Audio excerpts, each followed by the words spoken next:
Falcons fans, welcome in. It is episode 46 of Out of Your Falcon Mind, Atlanta Falcons fan cast.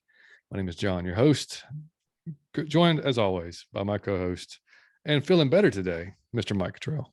Feeling better, man. I'm out of my Falcon mind. I'm holding all these W's. It's getting hard. I don't have like the shelf space for all these W's. Like, I'm loving it, man. I'm out of my Falcon mind. We hyped today. We got a lot to talk about. I've been sick, but I am feeling much better. Got a slight little sickness in me, but I'm feeling much better after that W, buddy. Well, it wasn't really a win, but Yeah. we came out. We played well. You know what? It felt I like call it a win. It felt like a win in the first half, and that's then, why I call it a W. And then when Felipe came in, it kind of just man, I got words for him today too. But it was a good time. Yeah. And we'll get into all that. First off, before we get started, man, shout out to Kenny G, man. Kenny on Gritch Blitz on Twitter. We had a fantastic show with him just like 3 days ago. Yeah, I mean, and I will second that, man. That show was fantastic. Yeah, man, awesome, that show was absolutely epic. So shout out to you. We got to have him back on, man. Oh, for sure. Yeah. If you guys haven't had a chance to listen, go back and check out the last one with Kenny. It was awesome. It was awesome. Got into Falcons training camp and, old, just general Falcon stuff. We had a good time with our first in or out segment, which was cool. And then, of course, overrated. So yeah. And we got YouTube views. Who knew? I know. I love it, man. So whoever's watching this on YouTube, thank you for telling other people and sharing and whatnot. So we appreciate it. We'll eventually get some type of, some production value out of it. I promise you we will. We'll eventually get there. So, but yeah. And I sent out a tweet, man, yesterday, because dude, we've been doing this since October, not very long. We didn't know what we were getting into. We didn't know how it was going to go. And we've just gotten so much love from tons of people on Twitter and around. I mean, and when I just sent out a tweet, man, thanking everybody, because we've met some cool ass people that we never would have met otherwise. If we had not started this. Kenny being one of them, Savion, Adam, pound for pound, you go down the list of people, man. It's just Fleek. Yeah, exactly. I mean, it's just my man Justin. Right. I mean, just people that just awesome people, man. So I gotta say that again. I think that y'all have heard me say that a few times on the show. I am not the one to say who's the best show, because that's for the fans to figure out. I can't say that. I always say one thing that is undisputed is our community is unrivaled, man. That we got the coolest group to me in the world. Yep. I'm sorry, man. The humor alone, the humor alone, like the roasting and the humor alone, I think we got the best. But then man, he came on the same day notice, didn't he, last time? Last show. Day before. Yeah, so that was I really appreciate, man. You kind of saved our ass with that one. But they all, even Fleet came through, Justin came through, my man Savion came through. We've not missed. We got to get Damsky. Come on, Damsky, what you doing, man? Yeah, man. His schedule, get man. My boy Damsky on. Yeah, it's all over the place. Yeah, but he's very busy, but he will be on. Just again, I know that John tweeted it, but since we on the show live, I even want to say I really appreciate y'all, man, for every tweet, every 5-star review, and just the interaction, man. Y'all are hilarious, man. And hilarious, man. And it's been things that happened while we were recording this, like my father, and the first people to say anything when that happened was Toby and JR, and I won't forget that, so shout out to those dudes too, how cool everybody's been. It's just been love, and I really love you guys. I appreciate it. Yeah, absolutely, man. I echo every bit of that, man. It's and Ski, awesome. I can't leave Ski out. Ski is fucking hilarious. Our fucking German fan. Yeah, my German homie Ski. I love it. So I mean, but yeah, man. I mean, we like I said, we didn't know what to expect out of it, but it's been awesome, man. When we're about to get our first official full season going, which will be nice, So we've had our first official off season, and going through the draft process and everything, and then now getting ready to kick off the season. So, and like I said on the tweet, we'll be having if you guys didn't see it, we'll be doing a preview show every week for the game coming up, and we'll be doing a recap show after that Sunday game or Monday game, or whenever it is, to let kind of, and some of these shows will be right afterwards. You'll get pretty, we won't have any time to kind of relax or calm down or whatever the case may be. Stop crying or whatever it is. Right. It might just, exactly. It might just come off the cuff, whatever we got. But yeah, looking forward to it, man. Like I said, we're gonna keep bringing guests on throughout the season, as is necessary, and just keep changing it up, man. So like I said, just want to thank you all for listening. And like Mike said about the 5-star review, if you're listening on iTunes or Spotify, just drop us a 5-star review. On Spotify, it takes about half a second. You just click 5 stars. That's it. On iTunes, you can click 5 stars. If you write us a little bit about, hey, these guys are awesome, whatever you want to say that's nice about us, we'll read it out on the show. And that just helps us move up the ladder and get more pub within the Falcons community. So, and man, this is for everybody as well. Now I'm just like me learning the lingo here, so bear with me. But when we post our show, it would mean a lot if you just retweet the show, like retweet the post with the show link on it. Like that helps a bunch too, just so all of your followers can see it as well, man. And if y'all got something y'all want us to retweet, or if we can support y'all anyway, be sure to let us know, man, because we don't mind doing that as well. Yeah, shout us out anytime. Shoot us a message. You can email us at atlfalconfancast@gmail.com. We've had emails in the past, so y'all welcome to send in show ideas, things you want to hear us talk about, guests you'd like to have us, get on. I mean, anything. I mean, eventually, we've got enough backing behind us. We're going to go after some players eventually, but probably not during the season, because that's typically not a great time. But I mean, maybe next off season, we can get some players on here. But who knows? We'll see what happens. But yeah, man. So I guess we'll just jump right into the Jets game. So what did you think, man? What was your expectation going in? What do you want to see? Was there anything specifically that you wanted to see from that game? I'm gonna be honest. I wanted to see and I know this is bad, but like get extra after the whistle. And the reason why I wanted to see that is because all week they said that we was in practice and we was getting bullied and we was getting out physical and kind of and it was a few fist fights and all that. I wanted to see Arthur Smith's personality through the team. Now it didn't have to be a fight or anything like dirty. It just had to be that grit. I saw it. That's why I'm pretty happy with it. That's what I wanted though. Even if we won or lost, it's preseason. I could care less about that. But I wanted to see some grit because these people have kind of been talking shit all week. There was a few fist fights, a little bad blood. And I don't like that same old story about how we soft and we get manhandled and all that. So I wanted to see my team with a chip on their shoulder, and I kind of saw that. I was proud of them. How about you? Yeah, I agree. That's a good call. I didn't think about that, but you're right though. I mean, like Dan Quinn's team, he would talk it nonstop, but they wouldn't on the field. It just wasn't the case. It didn't translate to the field. He could make all the sayings and T-shirts and freaking hats he wanted, but they didn't respond. You know what I mean? Like it just didn't happen. Yeah. They might have flew around a lot, but they didn't do a lot of hitting or really being aggressive type of play. So, but yeah, no, I mean, I wanted everybody to come out healthy. Number one, because you don't want anybody getting hurt in the preseason. And other than that, man, I wanted to see some more of Tyler Algier at running back. I wanted to see Troy Anderson on the field. I wanted to see the guys that played last week make another step this week, see some improvement. And like I said, man, it was a tale of two halves for sure.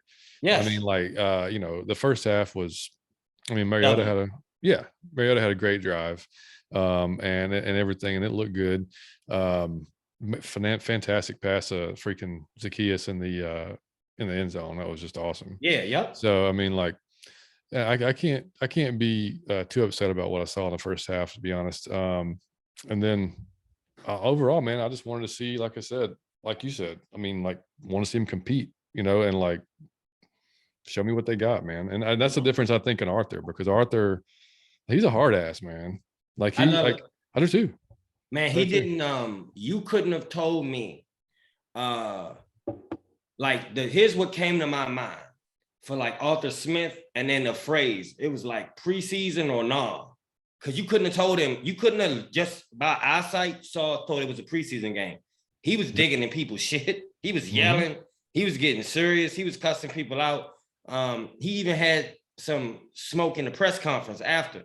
I love the dude, man. I thought that he was taking it serious. He was chewing people out. And you can't tell me that we don't have a new culture with that dude. I think that John said it best. I used to really like Dan Quinn because I thought that we need that positive. Yeah. What wasn't he in like the military? He had like the Navy SEALs on. Yeah, on right. Mm-hmm. It was just a bunch of like positive, and that's what I'm all about. Like I spoke about that with Fleet on the show.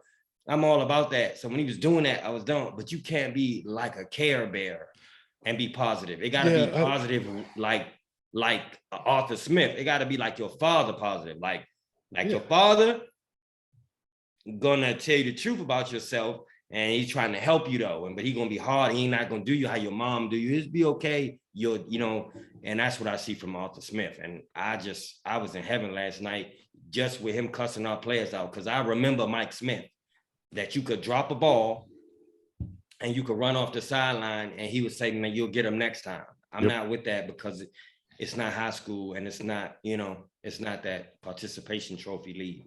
No, yeah. And you don't, I mean, I think that, like you said, there's got to be a balance. I mean, there's got to be like, the coach is going to be a hard ass, but you're a professional, man. Like you have to, and especially in the football, if you haven't experienced that yet, then I mean, come on. I mean, that's not a sport where you can be coach soft. It's just not, you know what I mean? Like Bill Belichick, if you drop the pass, when you come inside line, he don't look at you. Like you sitting down. Bill would criticize Tom. Yeah. I mean, like, no, it doesn't matter. Miss a block, and you see what happened. He's gonna take you out the game. I don't care. Like, he might sit you down for the next series. You do it. Yeah, I mean, the first holding call on Mayfield, which I didn't go back and watch it, but Kenny hit me on Twitter, or not? No, he just, because the first holding call everybody was just waiting for Mayfield to fuck up. Yeah. And then it was just like a stream of stuff on Twitter. Yep. And I joined in because we've been dogging him, so had to get a couple kicks in. Yeah, I think I said something about like 77 coming in clutch or something like that. Yeah.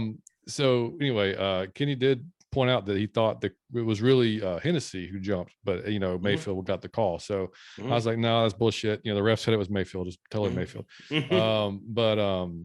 And they came off the field because that was a huge call, because I mean that I think we ended up kicking a field goal instead of going for it there. So honestly, I think I would have rather just went for it, because what the hell, who cares? Let's see. Right. I just want to see. See what we got. So but anyway, he was in Ritter's ass coming off the field. Not even the offensive, but I mean, like, they showed him in Ritter's ass, coming off the field, and they asked him about it in the post game conference. And he was like, man, look, he's like, I'm going to be hard on him, because he said, I think I'm paraphrasing all this, but he said, he can take that type of coaching. He knows it, and we're not waiting on him, even though he's a rookie, where we want to speed him up. So that, to me, man, that says a few things. That says to me that, like, I mean, I'm not reading that deep into it, that Mariota's going to be here for 3 weeks and it's going to be Ridder, but I do believe he thinks Ridder is going to be the guy sooner than later. Yes, so I do too. So he wants him to, really, really, understand and, progress the way he wants him to. But the kid gloves are gone. Like, you in the NFL. I just want to point out one thing to everybody listening. The amount of players that have been good in college that people rave about, that get to our league and they ain't shit. They ain't even built for it. Speed wise, tough wise, discipline wise, work wise, ethic wise, they not even built for it. So you need to find out sooner than later. I'm all for that, and I love it. So we need to see, and I love him. I love what's the name, Ridder. So I'm not, knocking him, but I'm all for you, man. Steel sharpens steel. Like, let's go. Yep. 100%. And just taking a quick look at the stats, if anybody cares about preseason stats, we held the ball for just over 31 minutes. They held it for just over 28. So it wasn't really, a gigantic difference there. We had about 100 more offensive yards than they did. Penalties from both teams was terrible in the second half, dude. Preseason, it just go like that in preseason. But 24 penalties, man. Like, it was. I mean, like, Arthur actually apologized to the media afterwards. He said, "Sorry, y'all had to watch that." And there's been, some things they had to clean up. We didn't have any sacks again. I did think we pushed the pocket pretty well. I thought we got in the backfield pretty decently. And I was just watching a video earlier, there was a release a few minutes ago from Lorenzo Carter talking today, and he was saying, Arthur don't care who gets there. He just wants somebody collapsing that damn pocket and getting in there. whether it's from the ends or from the inside. We've got to create that pressure, and we got to get sacks. But and then looking at the players, I mean, like, dude, freaking Ritter, I think it was 10 for 13, 143 yards, like a 92 PFF rating, which I'll get to all those in a second. Mariota only had, obviously he was in the game a lot shorter than Ritter, but he was 6 for 10, 132 yards with a touchdown. Like I said, he looked really sharp on that first drive. Both quarterbacks looked super sharp. So I got to ask you, John, because that was I wanted to ask you a few questions just for you specifically. I came for you. The first one was, before we even get onto the quarterback, I had to ask you, when we did the draft capital, we talked about that with pound for pound. Mm-hmm. You and Toby were really, but especially you was high on Sauce. Yeah. You and Troy was really. How were you impressed? Yeah, I mean, like Now I understand it's preseason. I'm not even sure he was in the game that much. Yeah, I was going to say he didn't play right. Because I think the Jets only started maybe 4 of their starters on defense, 4 of their ones. Yeah. Which is also the silver. This is also the other side of this as well. It's like, yeah, we looked really good, but we were also playing like mostly their 2s. Yeah, their 2s and 3s. So I mean, it kind of is what it is. I mean, I'm not. I'm not ready to say, Ritter's the man after 2 preseason games of playing most of the team's second and third. Does he look like he has what it takes? Yeah, sure. But it's going to be different when he's facing ones. And, and it's just going to be different. So, I mean, like, which kind of brings me to my next point here. I was listening to 99 The Game, one of the stations here in Atlanta, and Mike Bell brought up that he would rather see Ritter start because we're in a transition year. So why not throw him in there, let him take his lumps, because he's clearly he looks like he can take it, and have Mariota back him up. So I got to ask you about that. So that was my next question. What you saw last night, I know you have, and it's preseason. I don't want to, because y'all know how I get. Marcus looked well, and so did Desmond. What was your take to see? Because they both did pretty good. But what was your? Did you see anything you didn't like? Would you favor one? Because Desmond came in. I thought he did. It was exciting. Yeah. What would you do? Like, who do you start right now? You still going with Marcus, or you say Desmond? Yeah, I'm still going Marcus. And this, I'll tell you the reason why is.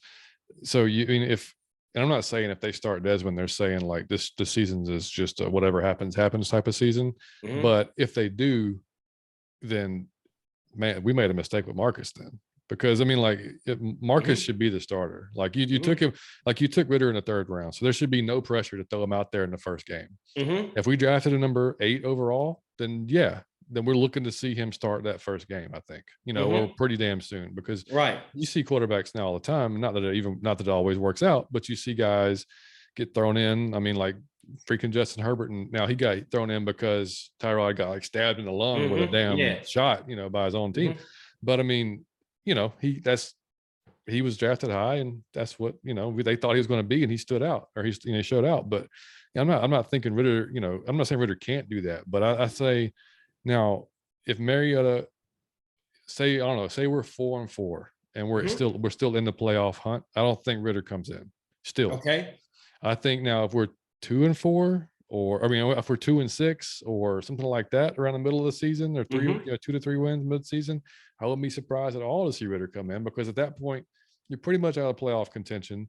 You need to see what you got in Ritter at that point. What Mariota is, man. What he is.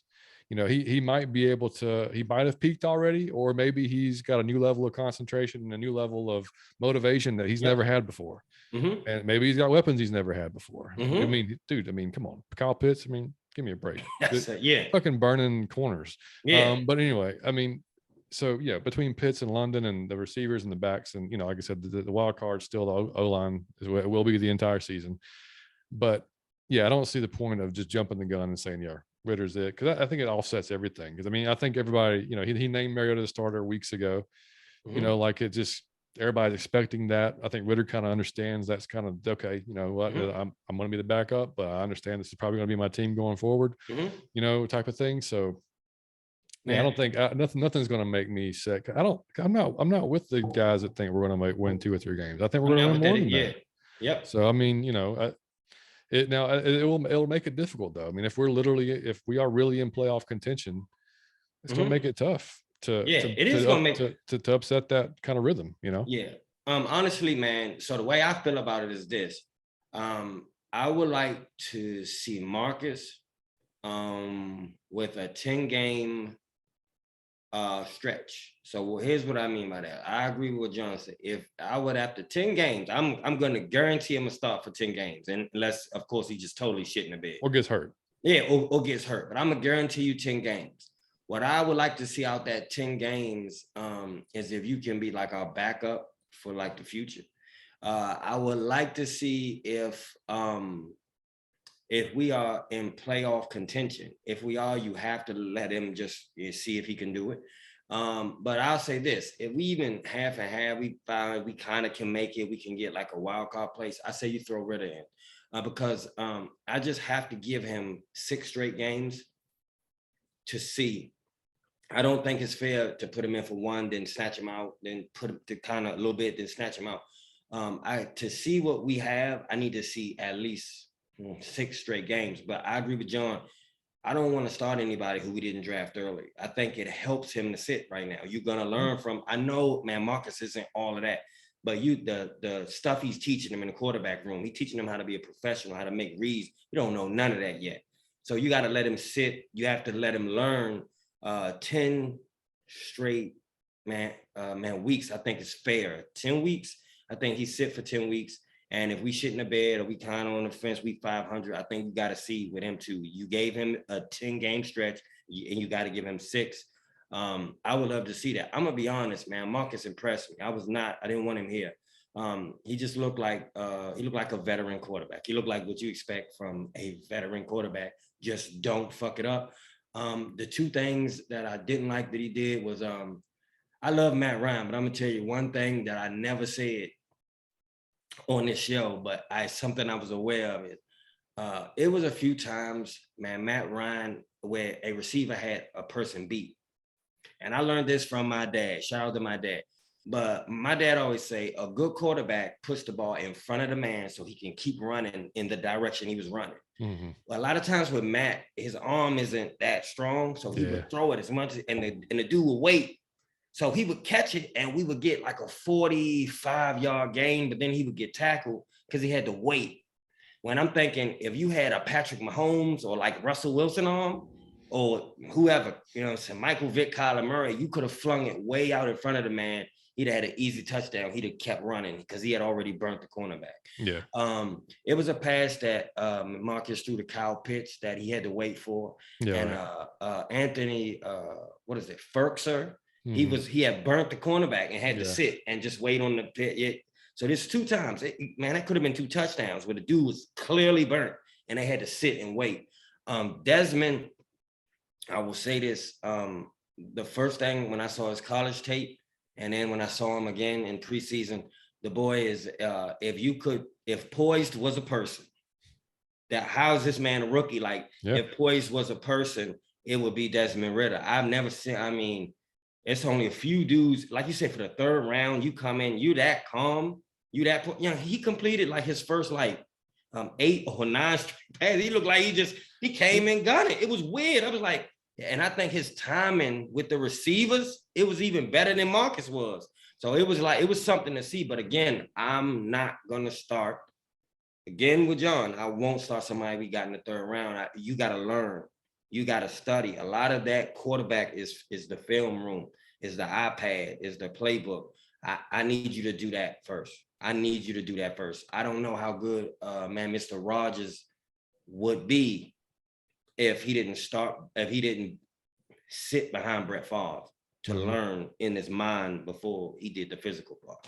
So that's why I want him to do. But I'm impressed by Desmond. I thought the man was poised. He looked amazing, man. I was in here screaming and shit, jumping on it. You'd have thought it was a preseason game against the Jets. I know. But I was just so hyped that, damn, look at man, like straight passes. 1, then 2, 3 in a row, 4 in a row, 5 in a row. So he hit like this first 8 or 9 passes. I was impressed. Yeah, yeah, and he was making great reads, like you said. He was. And the touch he was having on the ball. Yeah. Man, it was.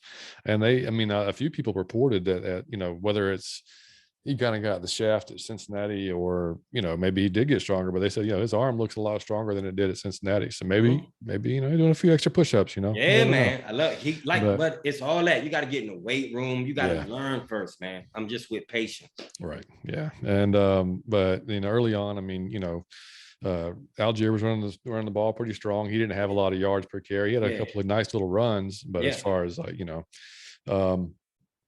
defense, he falls forward. I did notice that. Yeah. No, at the end, you don't have to worry about him doing that or picking up a block. Like he's an aggressive dude.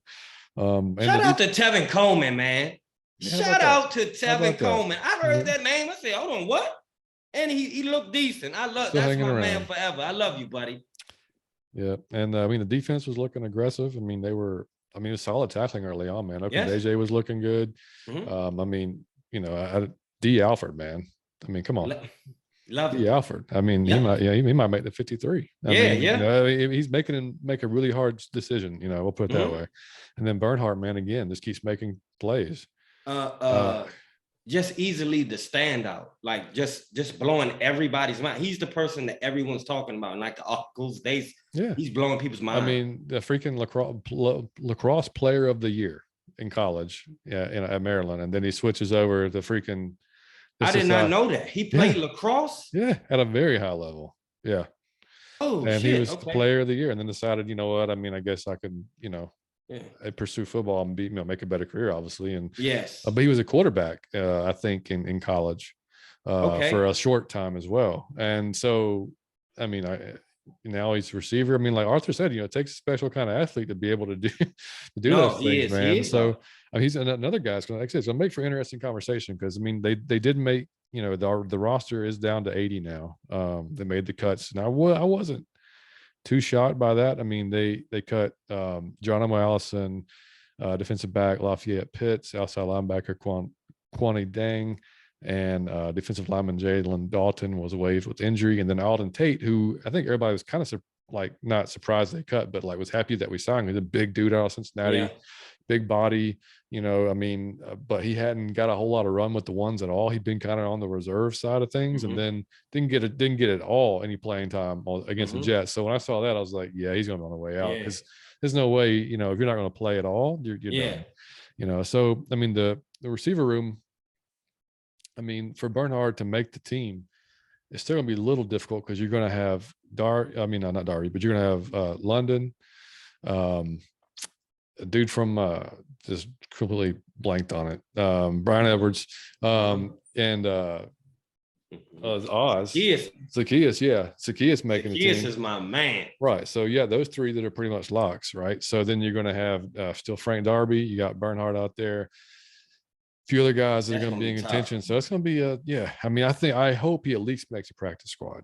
I mean, you have to special team him or you got a practice squad. He's too much of energy wise, like a fan favorite. You can't do that. But I'll tell you one thing. And what is it to 83 now? Or you say 80? Yeah, 80, 80 right now. Yeah. Okay, 80. Let's go. Okay, man, 79. Okay, Philippe Franks. Let's go from 80 to 79. There's was this bloopers and follies? Dude, he thought, look, man, he just thought this is Madden. I'm just gonna run I'm gonna run over people is all I'm gonna do. I guess all you want to do is truck people. I never seen it looked like he was, I don't even know. It looked like he was having seizures. He dropped back out the snap and just let the ball go one time. Yeah. Then he fumbled twice. I was like, what are you thought Calvin Ridley was throwing games. Man, what the fuck were you doing? You don't need, I'm not being funny. I heard this from primetime Deion Sanders. When a person performs like terribly, you got to get cut the same day. It is some shit you go the same day. You need to be gone, man. You can't do that in the NFL. You got to hope that that there's no chance in hell he steps on the field as a quarterback this year. No, Like, no. unless literally both of our guys break both their legs. Yes. Like, that's the only way I think he sees. Man. I don't think that. I think it started raining, fairly hard, and I don't think they wanted to risk injury to Ritter. Yeah. And I thought, like Stove, and I mean, throw him in there and see what happens. But yeah, he started just. It was just the dude. He may have a future as a tight end because he can still catch balls. He can run over people. Yes. So I no, mean, that's what it was. Yeah. So, but like you said, it was like he was playing a throwback tackle. Like he caught it and was just trying to go up. You the quarterback. What are you doing? Like you dropping the ball. He kept losing the ball. I'm like, man, this dude. I know. Eventually it got him. It cost us the turnover at the end there. But I mean, like, it was fun watching him like just take like he wasn't gonna go out of bounds. I'm gonna tell you, he was trying to earn the team. His like mother was watching. He told his girl to watch. He said, I'm gonna score 2 touchdowns on foot. Yeah, or I'm gonna injure somebody. Yeah, like he was just, Yep. I mean, he was trying to separate some shoulders. What he was doing. I'm gonna tell you, the way it looked like they had his like daughter in like a basement in like Boston somewhere, and he was trying to get out. But you know what's funny is folks on Twitter, man, they did not follow your advice last week of not taking the preseason so seriously, because you would have thought what happened that Felipe was like, well, our starting quarterback. Yeah, what the hell are we doing? And like, it's a joke. These play calls are insane. And what why are we doing these 4? I'm like, seriously, man, it's fucking Felipe Franks. He's not going to be our y'all. He's not going to be our QB, man. He's not him. And if he's our third QB, like I said, that's maybe the case, and that's only going to be in an extreme emergency that he comes in to play quarterback. And like case of like emergency break glass, he will never see the field, especially after that performance. He would never play, so don't worry about it, y'all. No, and then I mean, but dude, I would have made Mayfield at least pay for his plane ticket home. Yeah, I saw you say that, and I have I'm in total agreement with that. I think that there should be policies in place to do that when you shit the bed like that for him and Franks. Like it's sad because, like I said, you want to see them do well, and I know but you want to see them improve, and just, of course. When it doesn't happen, it's like, dog, what are you like? Why are you that big? Like, why are you that big then? Like, you should be at the club, in front of the club, and be scanning for IDs or be a bouncer. But you shouldn't be in the NFL, man. And that's no offense to you, man. You might be a great human, have a great family, but I just don't think you belong at this level. I haven't seen the progression you want to see yet. And look, we're going against their 2s and 3s.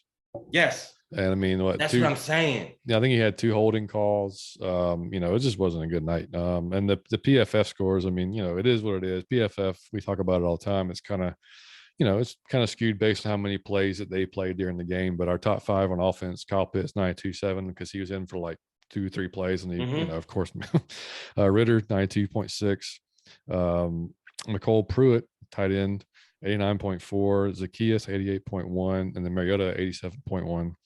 And then on defense, Corey Ballantyne, 81.7, Taquan Graham again with 80, Abdullah Anderson, 75.1, Casey Hayward, 72.7, Lorenzo Carter, 71.4, and Darian Daniels, another defensive lineman, 71.4. So again, a lot of based on when they got more playing. A lot of these guys got a lot more playing time than the others, just because, it was the second and third guys. So, I mean, I was surprised not to see Alfred on the defensive list because I thought he had a good game, and I thought Okundeji had a good game, at least early on. I mean, like I said, it's hard to. Alfred played a bunch too. He was in there. He did, yeah. But I think they want to see what they got, like, because I mean, he's the guy they got from Canadian League, and I mean, just you never know. Shit, I mean, and Young Way cool. Let me tell you something. Matt Bryant is my man. That's my guy. When he would go to kick, I would be sure we was gonna make it. He was that good, but I'm almost as sure with this dude. Like, this dude is, I know, like, he just don't miss. That's almost why I wanted to go for it early in the game. Like, well, this is like a. He's gonna do this with his eyes closed, with his other foot closed. I mean, like, we don't need this practice. He doesn't need practice. Yeah, no, he's a beast. Yeah, exactly. And I want to say this too. I know this is a Falcon podcast, but since we was playing the Jets, I really do hope the Jets do well. They've been some shit for a long time. They have 2 players I wanted to point out.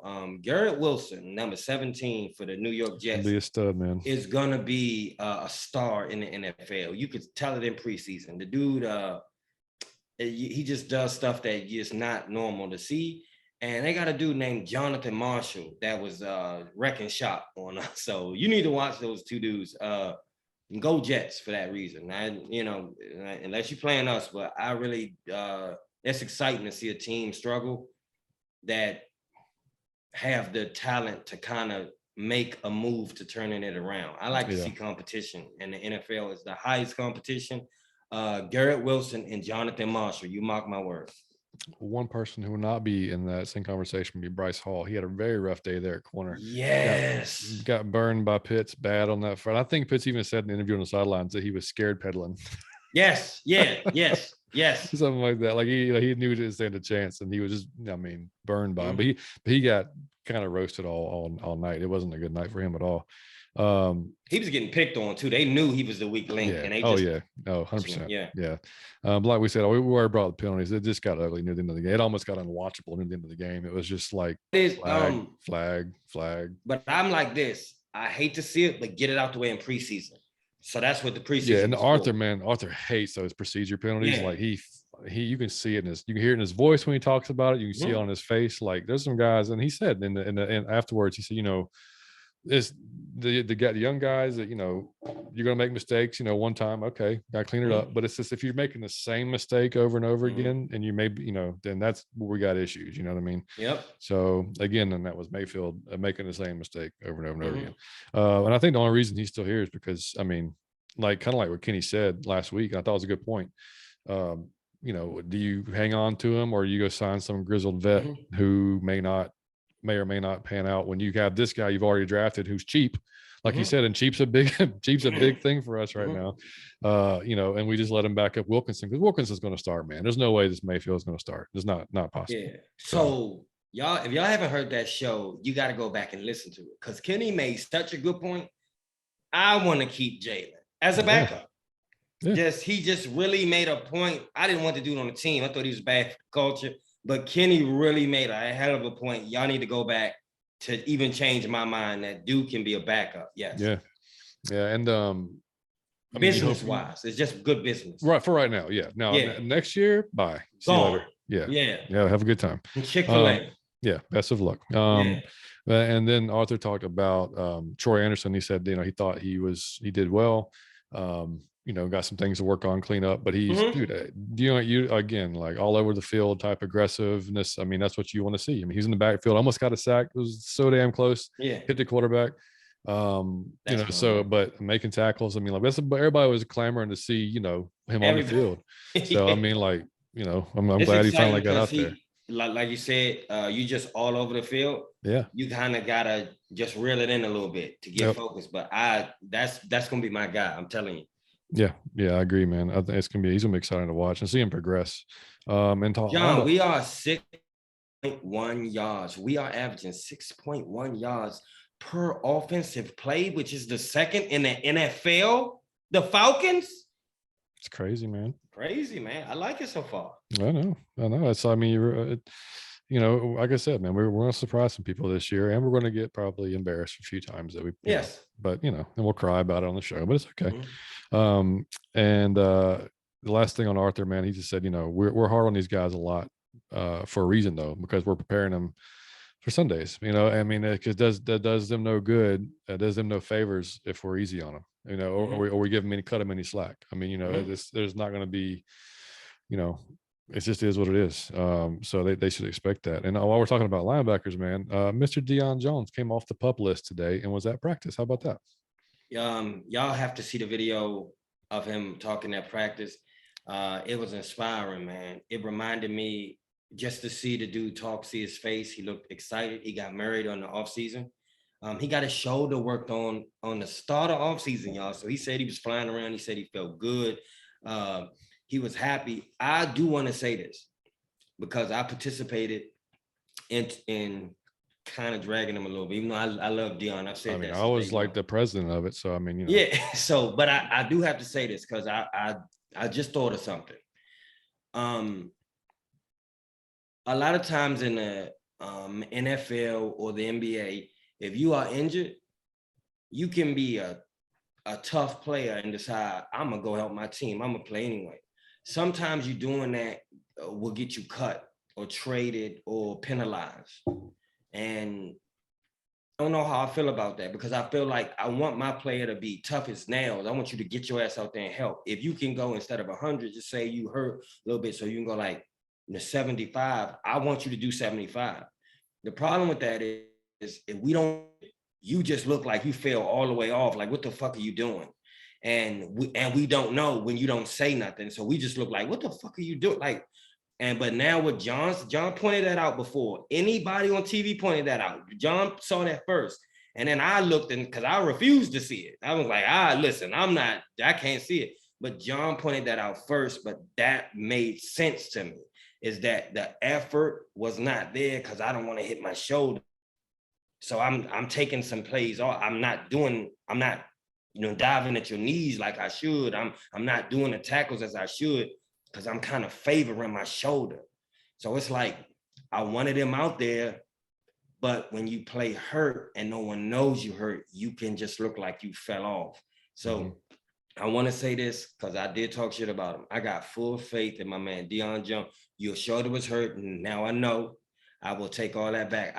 That man is so good. I will give him the benefit of the doubt that he'll come back in. I don't know about top form, but I got Dion Jones being Dion Jones again. And again, it's just a tough thing. If you sit out and you rehab it, everybody call you soft and you're not a team player. You know what I mean? But if you play and you don't play as well as you normally play, now they are trying to trade you. And I thought the man handled himself well in the press conference. I hate reporters because they try to, that's all they want is a quote out of you. So they trying to dig in how does it feel to compete for your job, Dion? To know you were almost traded, Dion? How does it feel to be a loser? Hey, Dion, your kids are ugly. Like, they'll ask you anything. Like, they just try to bring you all the way down. And he wasn't. He looked positive. I'm ready to see 45. How about you, John? Yeah, man. He said he was he was excited to be back out there. He's excited to hit somebody finally. He's glad he got it out of the way early. Glad to see how it felt. Said he was in on all the installs. Like, he was in on the Sam. He said he was basically with this as the Sam linebacker. So that's good. That's good news. But even Arthur said, it's going to be that he's got the right mindset. Like he knows the time he's missed, and he knows that Rashawn and Michael Walker is almost locks at those positions. But I mean, dude, he's going to, and he, like you said, he answered that question. He said, I feel like I compete for my position every year. So there's no difference. Perfect like, answer. I'm just going to compete, and if that's not enough, it's not enough. If it's, but I mean, like you said, if it's the Dion that we thought, and dude, he looked when the guy asked him, whoever asked him, when the rumors were going on about you being traded and possibly leaving a team, how that make you feel? He legitimately, like, he didn't know, and he said that. He said honestly, I didn't even hear that because I don't get on social media that much in the off season. So maybe he didn't know. Because he said, if there was something serious, I would have heard about it from my agent, or Arthur would have called me, or something, if it was actual something like, type of conversation. But yeah, like you said, I mean, if he's hurt like he was last year, he's not going to throw his shoulder into a tackle, potentially making it worse, and he basically, he said he got his shoulder cleaned up, and like, he's not gonna, it's just, Father Time is undefeated, man. Like, you're not going to be as fast as he was 2 or 3, 4 years ago. But if he can run around and make tackles, he can still be in the top however many of that position in the NFL. I mean, like, if he's still got that in him, if he does, great, man. Because that can only benefit us. So I mean, like, even as a backup, imagine having Dion Jones at like 80% of what he was as a back. That's a hell of a good player. I'm all with it, man. I love Dion Jones, and I didn't know that. I hate when I speak about things and then the information comes out. But again, I didn't know. So like you said, and it's not like, I feel bad. And if he would have said during the season, my shoulder's a little hurt, guess what happens? He's off the field. Exactly. So he apparently kept it to himself until he was being a soldier, and I felt like he got like ridiculed for being a soldier, which I didn't know. Now I give him props for trying to help our team when he knew that we were struggling and he was injured, because he could have easily blew that out of proportion. Say, I ain't hurting myself, I'm out. Yeah, and that's a fine line. And I'm not going to criticize him, because as a competitor, you don't want to take yourself out of the lineup. Yeah. So tough, man. Even if you may be hurting your team, doing so. Yes, yep. Because you feel like you can still contribute, help the team. So right. So I think, to me, it would have been tough to watch the film and go, damn, like I missed that. True. That's not me. Every game. You're right. And I've got to tell him, like, this seems like that, but dude, I'm not, everybody's different, man. Like he could just be wired that way where it's like, fuck no, like I'm going to go out there and I'm going to get down on my shield. Maybe this way it'll be better. Maybe this week will feel better, type of thing. I don't know. But anyway, I'm like I said, man, I'm willing to give him the benefit of the doubt. 45, me too. And like I said, he answered everything perfectly. If y'all haven't watched it, go watch the video. Y'all have to see it because his whole swag was, they got to beat me too to earn the job. I mean, his demeanor, everything, he handled it perfectly. Like everything was, it was exactly. Y'all got to see that because, man, these people were trying to bring him so much down and just ask him every fucked up question you could ask. And he handled himself with the utmost professionalism and positivity. And I'm excited. Yeah, me too, man. I want to see him. I hope to see him. Hopefully we see him on the field this week when we're at the game. Yes. So and we said it last week on the show too, or keep saying last week, a few days ago. We will be at the game on Saturday. So a good friend of mine, really a great friend of mine actually, he's got 4 ridiculously good tickets in section 110, 50-yard line. So that's where we're going to be. And we'll be getting there early. I think we're going to go eat at the AMG Club. I'm gonna be at your house at like 9 a.m. When you wake up, I'm gonna be standing over top of you. Like, I cannot wait, buddy. I will be at your house early. We're gonna go have a day of fun, man. Man, Liam was be like, Dad, why is Uncle Mike looking through the window right now? Yeah, right. 7:30 in the morning. I'm trying to play Fortnite. No, I'm playing Fortnite. He's scaring me. Yeah. But no, we'll be there. Be Mike and I, and then my wife and my son. So we're gonna have a blast, man. Like it's he's so excited, man. I'm gonna tell you something. I got the kid an amazing gift. I can't wait to give it to him. To Liam? Oh, Liam. Yeah, gonna shit himself then. Yeah. So anyway, I don't have anything else on the Jets game, man. Are you good? Let me say this, man, that I loved. Arthur Smith, I don't know when he said this, but they quoted him during the game. So who knows when he said it? But he said, man, enough of the entitlement. He was done with the entitlement that he saw. Yes. That shit blew. That's all I ever wanted from Dan Quinn and Mike Smith. You can get cut. I don't give a fuck if you Dion Jones, like you can get, and like John said on the previous show, the best player at the position will play. Yeah. Your entitlement is out. Like even, man, Julio Jones, you not grandfathered in to be. Arthur Smith is such a sweet old man.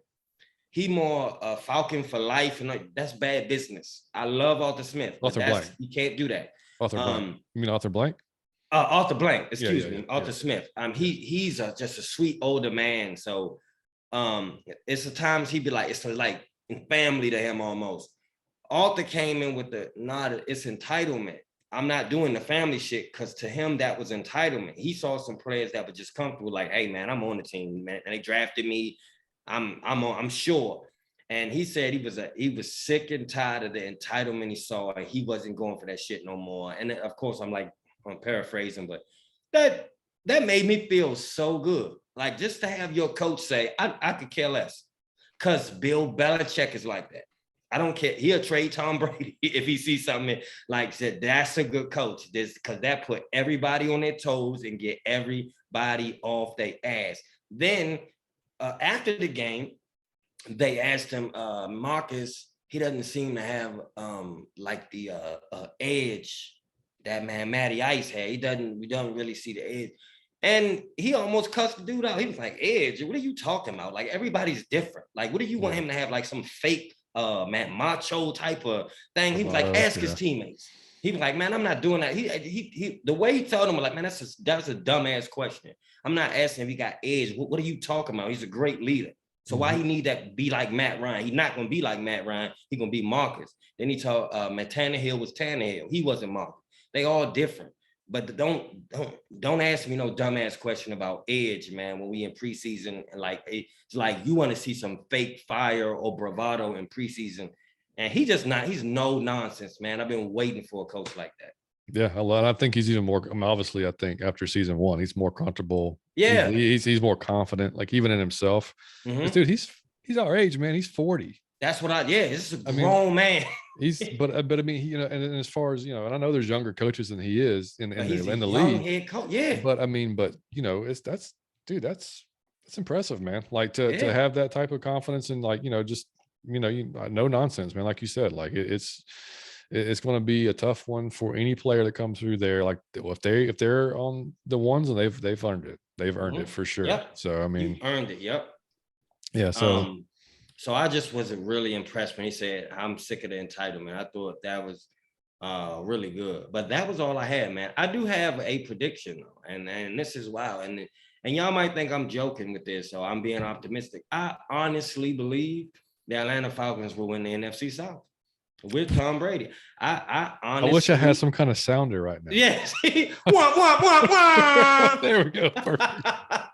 Oh, shit. I really do. I honestly look at I my didn't think that was team. coming. Yeah, listen, I honestly look at and I know it's preseason. Please don't let me get carried away. What I'm saying is the starters, they don't look average to me. It doesn't look like, man, mediocre. Now we need the help. We need help, but I don't see a sorry team like, oh, this is you know how they say it's a rebuild?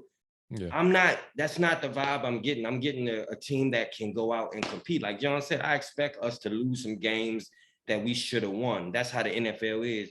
But I also expect some people to sleep on us and to come in bullshitting and we kick their ass. And I think it'll be a lot more of that than the opposite. I'm hearing the way people speak about us now, and it's mostly positive. It's mostly good. I'm not willing to go there yet, man. But Right. but I'm glad you are. That's great. I mean, Yeah. that's good. It's great. I'm out of my fucking mind, man. But that's what I mean. But I will say, I mean, it is the NFL. You really never know, man. Like you can catch lightning in a bottle and shit can go right, and you never know. I mean, the Bengals were 2-15, and the next season they went to the Super Bowl. Yep. So I mean, like crazier shit's probably had. Now, granted, Joe Burrow is probably one he's a very elite level quarterback, and but dude, their offensive line was garbage. Yes, it was. It was terrible. Garbage. Like I'm like our level garbage. Yep. So I mean, it is possible to go where you would need to go with a garbage offensive line. Now you may not win it because clearly, that was a problem during the Super Bowl. But we got a lot of holes. But I'm thinking we could with the Saints, the Panthers, and the Bucks. I don't for some reason I think the Bucks will implode. I mean, I hope they do. Yeah, for some reason, when Tom Brady said he had a personal issue and left, when he retired and came back, and then Arians left, then he just had the personal issue. I think it's with a Julio Jones came in late. I don't know. And Fleek, I wanted to tell you, there are multiple reports saying he looked like the Julio Jones with Atlanta. So you can take that however you want to take it, but yeah. Let's hopefully his hamstrings agree with that, and then we get but yeah, I mean, I think I do believe that we're definitely, I think, a deeper squad than we've been in a while, as far as, and I don't mean like we're, because like you said, we're on a the reason I say that is like I don't remember the last time we won a preseason game with our depth, with our depth of players. You know what I mean? Yes. Like, because typically we get past our ones, and our 2s and 3s are shit. Yes. So I mean, like, it's nice to see that. I mean, I don't, so me saying I think we're a little deeper doesn't really mean anything amazing. It just means we're a little bit better than like crap like we were last year. But I mean, the players we brought in, the type of offense that Arthur likes to run with the players that we have, I think we're going to score some points, man. I think you worded that perfectly. The type of offense he wants to run with the players we have is why I feel confident. Right. Yeah. And then the defense is the question, but man, Dean Pease is going to put all he's got into making that defense better, because you saw the press conference with him when he was like, he went off. He's like, yeah, I'm sick of this shit. I mean, we're done being the laughing stock or whatever. These players are going to change the culture, so, I think it's a good start, man. I think we got a great base of players, especially going into the next year with that tons of money that's going to open up for us, that we can, hopefully make some big splashes and get some players. But man, Vic was there. Roddy White was there, like in like the priest at the camp. So they invited this. This is cool shit. If you get on the Falcon team and then you get to meet Roddy White, Mike Vic, this is family, man, this is what I want. I cannot wait for this season. I know y'all can hear it in my voice. I cannot wait for this shit. I've been waiting and I encourage y'all to go get at least one thing new per year of like your Falcon shit. You can't keep wearing the same shit every year. Right. Go get a new sweatshirt. And I know it's overpriced. Don't get me to. Hey man, all that shit is overpriced. Just go to Fanatics and go. Let's keep checking fanatics.com when it's on sale.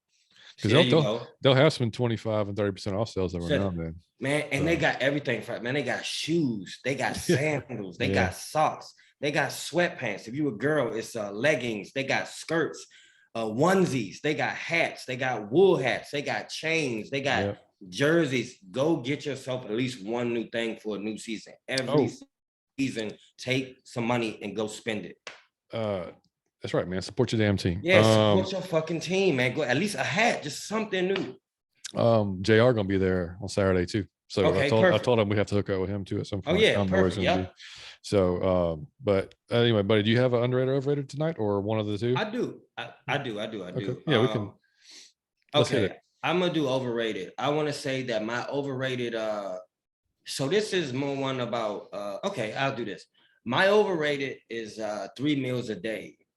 Okay, I want to tell y'all, when I was doing that, I was ill most of the time. My small little body couldn't process, but I had to do it to gain weight, to build muscle in the gym. But with the right diet, I feel way better, even though it's harder to build as much in the gym. I haven't been in the gym since my father passed, but when I was going, I was still gaining muscle with the 2 meals a day, but my digestive worked so much better. I slept so much better. I'm a person that every time I eat, I get sluggish. So I got to eat small meals. So 3 meals, my body was always digesting food. My body works 20 times better off 2 meals a day than it does 3 meals a day. Do you snack though? Huh? You snack in between those meals at all? Yeah, I may get a granola bar or something like that. Look, I'm gonna tell you something. I really study my mind and brain all that. I realized that a lot of time when I was hungry, it was more an emotion. I'm just bored or emotional distress. Just something. It's like when you get bored, you're like, I need to eat, and you're not even hungry. Like it's weird as shit. So you don't really need to eat. Now some people need to eat. If you need that because you burn it all. But if you you driving all day or you walking, if you don't really burn it or shit off, just try it and it work a lot better, man. I was constipated when I was doing that, everything. The 2 meals a day really changed my life. So that is overrated to me. That you have to eat breakfast, lunch, and dinner. Just eat 2 good meals a day with like a snack or granola, some grapes, and some fruit in between. And just try it to see if you have stomach problems. A lot of people have stomach problems like me. Just try that to see if it helps. That's my overrated. I could, man, because like I get hungry at night, which sucks because that's like late at night. You stuff it, I don't. Then you go to sleep. Yeah, I mean, lately, but you eat 3 full meals, John, per day? No, I eat. No, so for me, like I get up sometimes, like I'll intermittent fast, not even like really meaning Same to. Here. So like sometimes I won't even, like my first meal of the day may be a protein shake at noon or 1 o'clock. Mm-hmm. And I'll have a coffee. I'll have a black coffee, like a black cold brew, like early in the morning to get them going. Mm-hmm. But sometimes but sometimes I will eat early. It just depends. There's not like a set schedule. Mm-hmm. But if after that, like I'll have lunch for sure, probably a couple hours after that. Then I'll probably have another snack before I work out. Like I'll have like I'll have a protein type of, with a banana or an apple or something like that. Workout, another protein shake after I work out, and then dinner after that. And then I might snack before bed, but I have been recently not snacking on food and just having a nice bourbon instead. Well, that's kind of good. Yeah. See, here's the thing, man. It's a little bit of calories, but it makes you feel better before I go to bed. Hey, man, I try to sleep on an empty stomach. It's like my body repairs itself way better on an empty stomach. Oh yeah, that's sleep better. You definitely sleep better. Yeah, no doubt about it. If you have to gain weight for the gym, you might need to eat the way John eat if you want to keep that going. But if you have stomach problems, just attempt it. It may help you out. It may not. It really changed my life. I feel way better off 2 meals. my underrated, again, this is something I want y'all to look into. If you live in Georgia, I don't know if this is everywhere. I know it's in Georgia. We have something in Georgia now. It's called Delta 8. So you can drive past your CBD store. And if you like CBD, which I don't really like CBD too much, but if you, the stores that say CBD on it, anytime you drive in your car, you see a CBD store.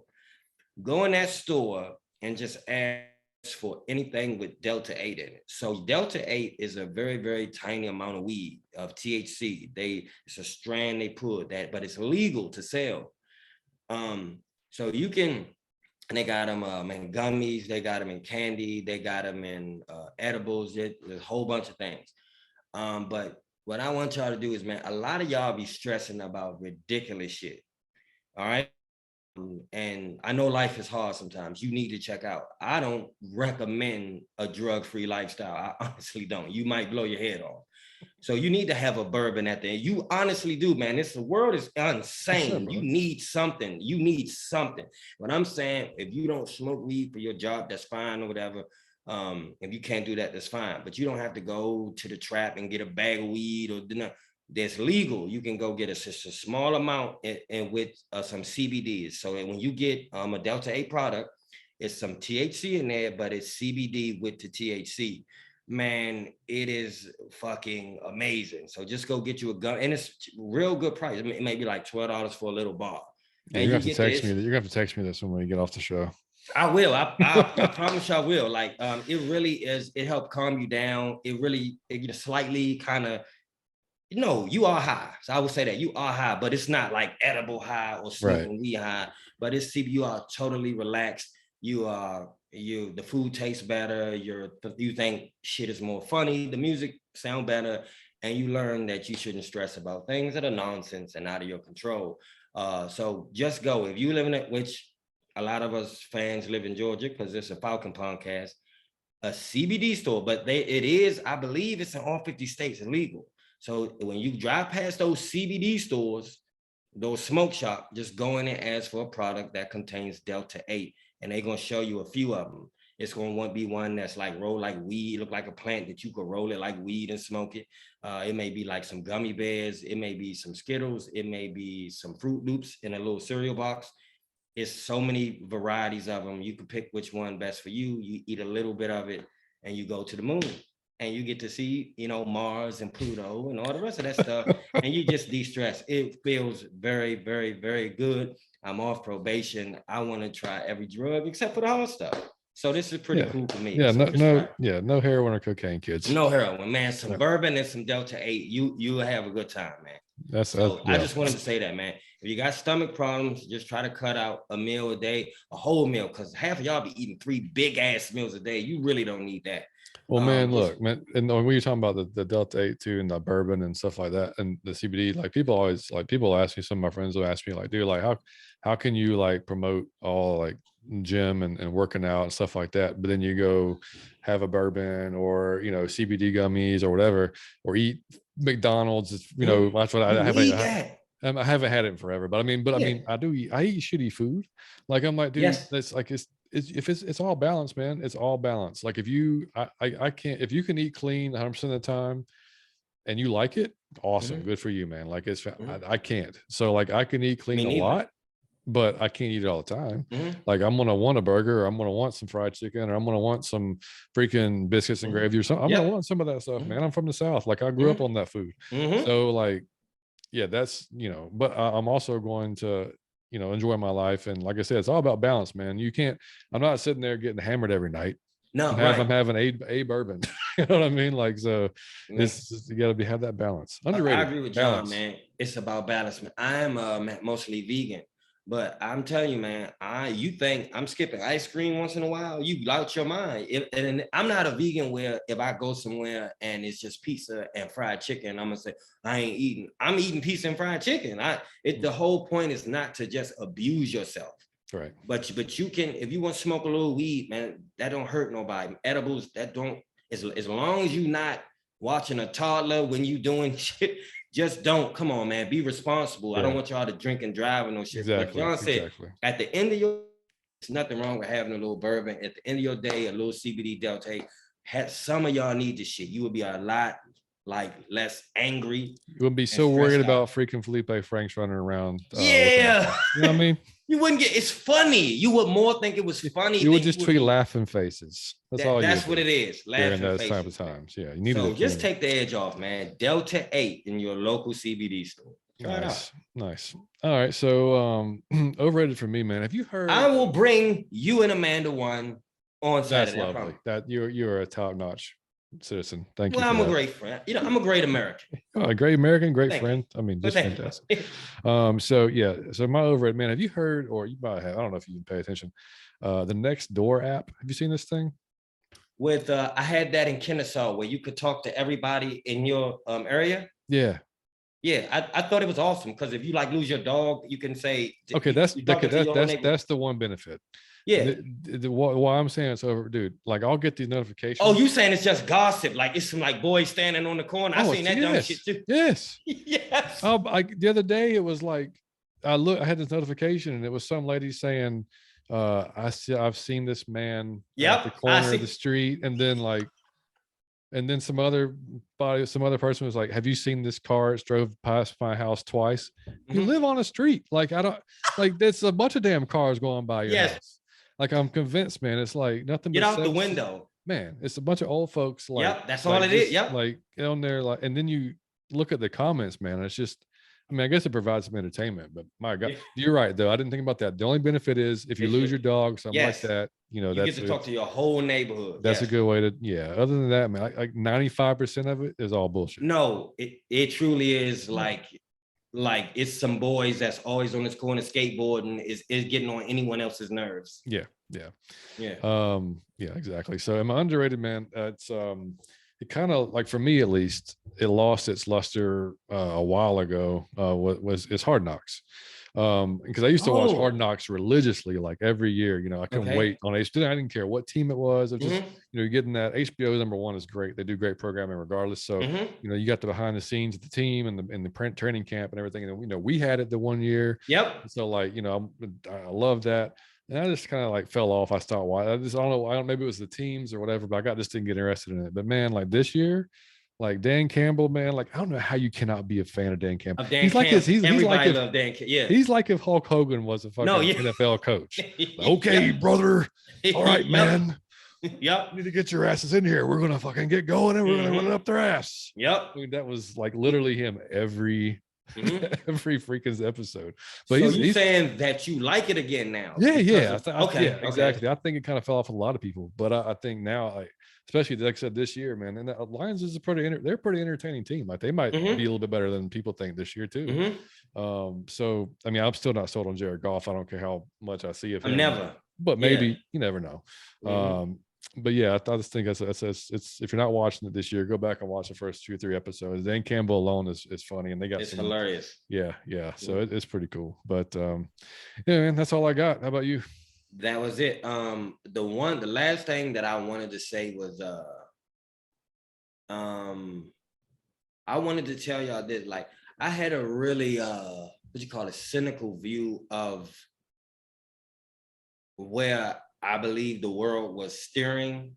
Like, I just feel like you can always see, like, the people slightly younger than you.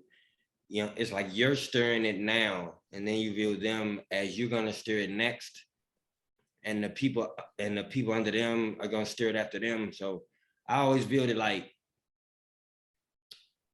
we the last people steering it in a good direction. And I want to say this, just as far as content and creativity and positive vibes, I have full faith.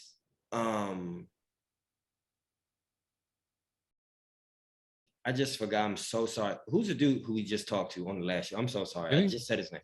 Huh? Kenny? I'm sorry. Yeah. Oh, Kenny G. Okay. That Kenny G. Okay, man. Savion and Fleek will. I was just dwelling on this shit the other day. I have at the utmost confidence of those 3 people to steer it in a great direction that will be greatly beneficial to the world at large. I really am confident in those three individuals to use their platforms and use their skills and talents and their personalities to really put positive shit out that's creative and that's dope. And I have the utmost certain. So I like to see that it's a lot of bullshit out that is twerking. It's a lot of girls twerking. It's a lot of dudes just talking nonsense. It's a lot of hate shit. Like it's like all platforms are kind of used to you in front of the camera, and now you got to say all the shit you hate about life and every group you hate and everything you don't agree with. And when people don't use it for that, and they can be creative and funny and fun and exciting, and they talk about constructive topics that are positive with positive outcomes and just good people in general, I really do have the utmost confidence in those three people to take content creation on their platforms in a positive direction. Because they are younger than us. Yeah, because they are younger than us, but I look at them dudes like equals to us. I don't see them as children or younger kids. Those dudes are equal to us. But I really view them as the people that will be stirring it after us. Right. And if anybody I'm gonna hand my baton to is be them three. I would gladly hand it over to them three and allow them to stir it. I'm telling you, we shot them out, but y'all really should go and see what they doing and all the stuff they into. And you'll see what I'm saying, that it's not just hype. These are not my friends I hang with. I'm telling you real shit. I'm telling you from what I saw. Mm-hmm. I have the utmost confidence in those dudes to take content creation in a very creative and unique way to a different level. So that's all I wanted to say. Very well said, man. Yeah, I'm the elder statesman. I gotta pass the baton at some point. I feel like these three people is who I would give it to. It's awesome, man. No, that three great dudes, man, that we, like I said, would not have ever met had we not did this podcast. Out of your Falcon mind. The podcast of all podcasts. How about it? Yeah. So, all right, boys and girls, it's been great. We wanted to come on here and go over the Jets game and run through these few things that's popped up over the last couple of days with Dion and whatnot coming back. So hopefully y'all enjoyed the show. Like I said, Mike and I will be at the game on Saturday. So if you see us, come say. And we will definitely record probably, I don't know, maybe Sunday because that's what we do Sunday. Yeah, we need to do it Sunday. Liam's got a birthday party to go to. We can do it around that though. Okay. So we'll definitely report back on that. And then, man, it's Saints. Then we'll get Chris on and talk about week 1, baby. Come on, Chris. We waiting on you, buddy. Yep. So again, man, thanks to everybody out there for listening. We really appreciate it. Tell all your Falcons friends, man, point them over to us, whether it's iTunes, Spotify, whatever, YouTube, whatever they want to watch us or listen to us on. We greatly appreciate it. And again, man, so let's go get a win against the Jaguars and finish off the preseason right. Let's go play a Luacon and beat the shit out of them. That's right. I love you guys, man. The same way John said on Twitter, man. But this has been an epic ride. We are having the most fun doing it. Shout out to everybody that supported, that liked, that came on the show, that did everything, man. We appreciate y'all. Y'all are hilarious. Y'all keep me laughing. I cannot wait to live tweet during the season 1 games. We're going to have a blast with y'all. I can't wait. Oh, yeah, absolutely. All right, out of your Falcon mind. We are out of here. Peace.